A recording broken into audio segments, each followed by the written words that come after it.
Stray Thoughts. Darcy isn't with me today because he hasn't seen the movie yet, but today I'm going to be looking at The Great Gatsby.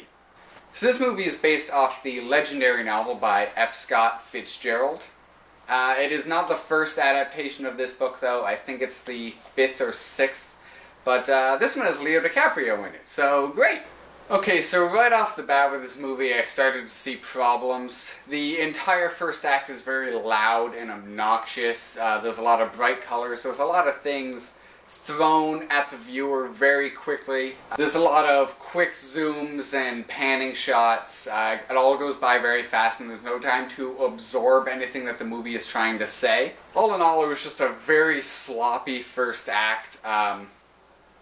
Moving forward through the movie, though, I just started to see more and more problems. This movie was very simple and blunt with the way it got across everything it was trying to say. Much more than the book was, anyway. For example, in the book there is a billboard with the eyes of Dr. T.J. Eckelberg. He is an optometrist. In the book, the eyes represent God watching over all the characters. The thing is, in the book, it never explicitly states this. You learn about it by reading it. In the movie, however, it explicitly states this 3 separate times. This is the kind of thing I hate to see in movies. It's the filmmaker basically treating you like an idiot child. They assume that you can't recognize these symbols and patterns, and so they just tell you. And in many ways, this actually ruins the movie-going experience for me. Another example of this is Gatsby's behavior throughout the movie. In the book, it is hinted throughout that his business might be illegal. However, in the movie, once again, it is basically explicitly stated directly to the camera. This movie doesn't let you find out anything on your own. It just hands you the information and says, here you go, this is it, this is the movie. I could list examples of this kind of thing all day long, but instead I'm just going to move on. Another big problem I had with this movie was the romance between Gatsby and Daisy. In the novels, it takes place over several weeks. They meet many times, and the relationship builds over this time, and you get to see it kind of grow.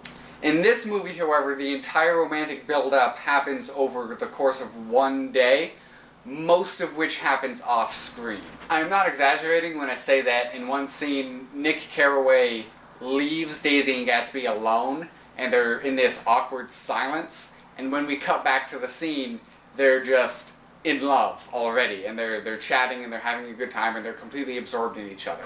The entire romantic build-up happens off-screen. This kind of thing is unacceptable in a film. The entire movie is based off of these two characters' romantic chemistry, and we don't even get to see it happen. Now, you could argue that because Gatsby and Daisy knew each other from before, it's possible that they already had this romance built up and they just needed to rekindle it. But we don't get to see that either. We don't get to see anything at all. It's just sort of explains to you. They just say, they're in love, take our word for it, move on. Now, earlier I mentioned the first act being a huge mess. The reason I specified the first act is because after that it does slow down quite a bit and it lets you breathe a little.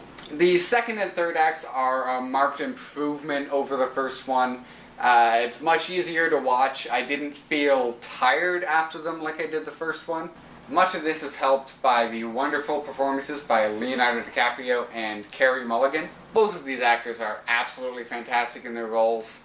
However, Tobey Maguire as Nick Carraway was very bland. He was kind of a blank slate, which may have been the point because that is sort of Nick Carraway's character, is the blank slate. He's there so that you can project yourself onto him as the viewer, because that's all he is to the story, is just someone there to observe Jay Gatsby. This, however, doesn't really excuse it for me. I think they should have given him a little bit more character, because in a movie, that's a lot more necessary than it is in a book. In a book, with him being the narrator, he's able to sink into the background a little bit more, but in the movie, he's constantly there on screen. You can always see him, and he's never really doing anything. He's just standing there for 90% of the movie. So that basically sums up my feelings about this movie. My biggest problem with it being the lack of subtlety. There was simply a point where I got tired of this film treating me like an idiot and handing me everything on a silver platter. I just couldn't really stand it anymore. Now, should you go see it?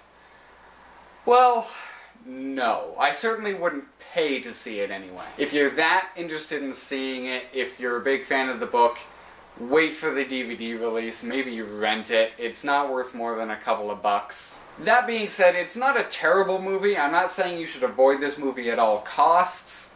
I'm just saying be cautious with this one. You're probably not going to enjoy it that much. The people I saw it with liked it a lot more than I did. All in all, I thought it was just a very sloppy movie. It's a very poor adaptation of the book, and honestly, just read the book. It's less than 200 pages, and that's bold print.